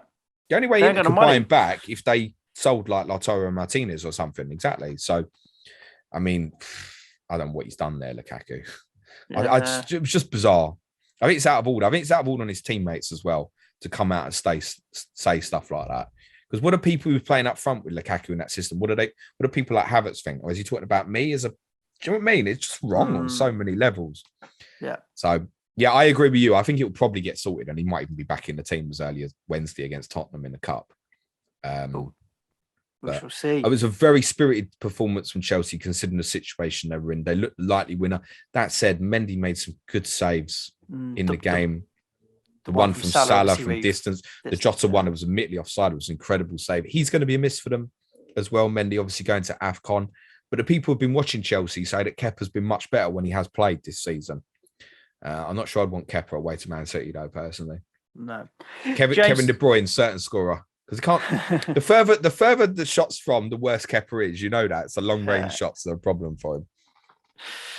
Do you want to tell the listeners what they have to look forward to the rest of this week as the world gets back to normality after Christmas and New Year's and all the rest of it? I don't even think, do you know what? At the start of the show, we didn't wish the listeners a Happy New Year. Happy New Year, listeners. Happy New Year. We probably if you've made it 90 minutes in already. If you made it. If you didn't make it, 90, Suj, no, if they made listening. If they made it 90 minutes into the podcast, mate, is what I'm saying. Because we've already been going a little while. What have we got to look forward to the rest of this week? I'm going to pick out 4 or 5 Twitter questions that we're going to get into as well for those that bear with us. That'll be Tuesday.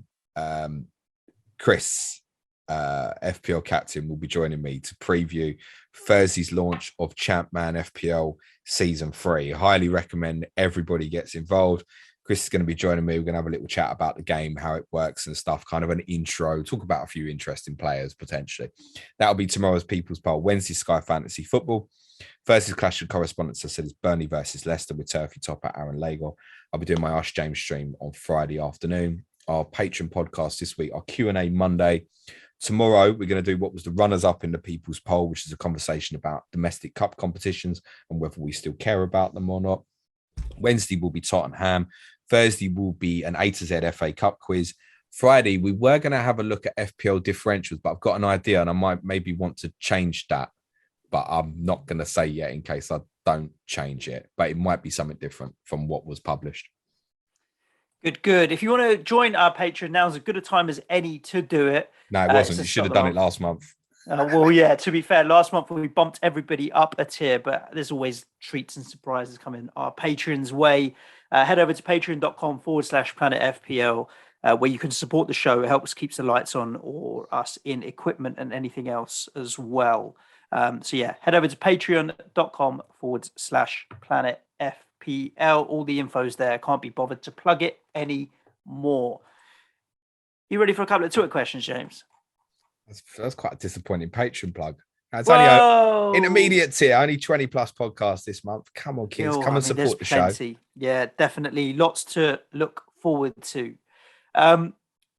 This might be Thomas Tuchel, who's got a dodgy FPL Twitter handle, FPL Graph in disguise. I'm not sure. Would you swap Lukaku for Rice in this transfer window, if that would at all be possible? But you're asking me for Rice don't play for my team. This is a question I think for you, it's actually not Thomas Tuchel because the actual Twitter handle itself is Vasily Filkov. So I think it might be Vasily. And the answer is quite straightforward. No, mate. But I was thinking about this weekend. Have you? What's the saddest you've ever been when a player's left your club, James? What's the saddest you've ever been? Ever? Angry or saddest? No, sad like tears. Like I'm so sad this guy's left because he means the world to me. Oh my God. I try not to get too. I was so angry when Klinsmann left the first time in '95, but I learned to understand. I was young then. I learned to understand it years later. Saddest that a player left. To be honest, it's some of the more recent ones like Jan Vertonghen, Toby Alderweireld, Moussa Dembele, and the fact we never got to properly say bye to these players and stuff as well. Well, in Moussa's case, we did and we didn't. But not really because he was injured and stuff. It's probably more those ones. Go on. What's your point anyway? Rice will be that for me. I wouldn't swap Rice for anyone in the world right now. And that's not because there's not better players, but he embodies everything about the club right now. That is what I've fallen back in love with after years of being average, mediocre and shit. It's the it's his attitude to everything. He's always having a laugh. He's always smiling. He always puts 100% in. He's a leader on the pitch. He is the last 18 months to 2 years of renaissance for West Ham has been under him. And so I wouldn't swap him for anyone in the world. Keep your Lukakus and what have you. And the day we sell him, I've told my wife, like, I'm going to need 48 hours. Love. And she's like, why? I'm just going to need 48 hours when we sell Declan Rice. Lukaku and Antonio up front together would be chaos, wouldn't it? Yeah, I know. But right now, I think Spurs and West Ham are in a bidding war for Traore, aren't we, at Wolves? So let's see if. Are you interested as well, are you? I've heard 20 million either way. That seems cheap. That seems very cheap, considering he's not getting minutes. Save this one. Let's save this one for Tottenham. All right, cool. We've got a question coming in from Amber Redmond. What's the biggest DIY or domestic cock-up that you have ever made? A member of her family buttered their bread before putting it in a toaster over Christmas. That's a pretty bad one. I've not really had too many DIY domestic disasters. I'm pretty good with DIY. And Can you not just clean the toaster? How bad is that? No, because the butter will melt, get inside. Yeah, I get that, but can you not clean it? Liquid and electrics, James. Yeah, maybe. Yeah, it depends how much butter you put on. It depends, doesn't it? No, it's going to drip. It's going to drip into the toaster. Your toaster's going to. I've always wondered what that would be like. Maybe I won't try that. And then, have you ever burnt oil, James? So imagine, because you imagine the red hot toaster grills getting oil, which is what melted butter basically is. You're going to create black smoke, and it's going to burn straight up. You're going to burn it. So yeah, it's bad. It's bad. Yeah. I can't think of anything. DIY. I mean, I'm not much of a handyman, let's be honest. I can't think of anything. Dave, FPL _Gills. Is a Jaffa cake a cake or a biscuit? It's a biscuit, man. It's a biscuit. It's a biscuit. Simple test. Would you dunk it in a cup of tea? Yeah, if you dunk it in a cup of tea, it's a biscuit. If you wouldn't, I mean, you would. I'm not sure you want to a Jaffa cake, but no, but you could. You could, yeah. Yeah, if you can dunk it in a cup of tea, it's a biscuit, and that is it. A couple of other questions. I mean, Duncan, Rob Jones, do you guys have any New Year's resolutions or goals? Yeah, mine is to stop working after midnight. I told the patrons that. Yeah. That's it. I mean, you're a night owl by general. Yeah. You have to stop editing spreadsheets at like 1 o'clock in the morning and stuff. That it's no good. I need to get back in the gym. The last 6 months have been useless for me. So yeah, and also he says I'm going to start nothing new at work, like no new ventures at work. That's my New Year's resolution, to do less. Okay. It's not going to work, but you always start the year with. Don't worry. When Suj says do less, he's referring to other ventures, not Planet FPL. Yeah. And we have another question coming in from, I think it was Alex. Yeah, Pillows Pen. What's the one big thing Planet FPL wants to achieve in 2022? Survival. I think we'll be perfectly fine in terms of survival. Alex actually I want to make it to season 6. Hinted at a 48-hour stream. I was like, forget about that, mate. God, man. Tim off, man. FPL Horns has mentioned a piss up with no COVID cases and just hangovers. And yeah, of course, definitely getting a little bit more live action would be there. We would love to do a live show, but we just can't organise nothing at the moment. I've got some ideas. I've got plenty of ideas for this year in terms of content. But we haven't been face to face in a room for a few weeks now, and it's so we've not had a chance to talk about any of it. So watch this space. No spoilers here. I think we've got some. Isn't that exciting? Suj coming up with ideas. That's a new one. Isn't that me? Isn't that oxymoron in one? I'm going to do nothing new. By the way, I've got some new ideas. James. And last but not least, we'll give it to Pep Talk. What's the one football ground in the world that you haven't yet visited on a match day? I get this all the time. That you'd like to visit? Maracana? Nah, La Bombonera, Boca Juniors. Boca Juniors. I'll go with James, Boca Juniors. If James says it, he knows it because he's been to so many. But actually, what might be realistic, tickets permitting, is if we get Dortmund or something in the last 16, or the new camp in the last 16. I'd want to go to one of those for sure. You have to. I can't recommend Dortmund enough. Anyone who wants to go there, phenomenal. Yeah. There we go. That's your Monday, Bank Holiday Monday, first episode of 2022 in the can. It leaves me to say, I hope you had a wonderful weekend and New Year's. Looking forward to You're not going to tell everyone what your game with 22 transfers are, no? No, I will not. That will be it. Just leaves me to say, stay safe wherever you are. Look after yourselves, and we'll be back at you tomorrow, or at least James will with Chris. Stay safe. Ciao for now. Thanks, everyone. Be nice to each other. Cue music, please, man, child.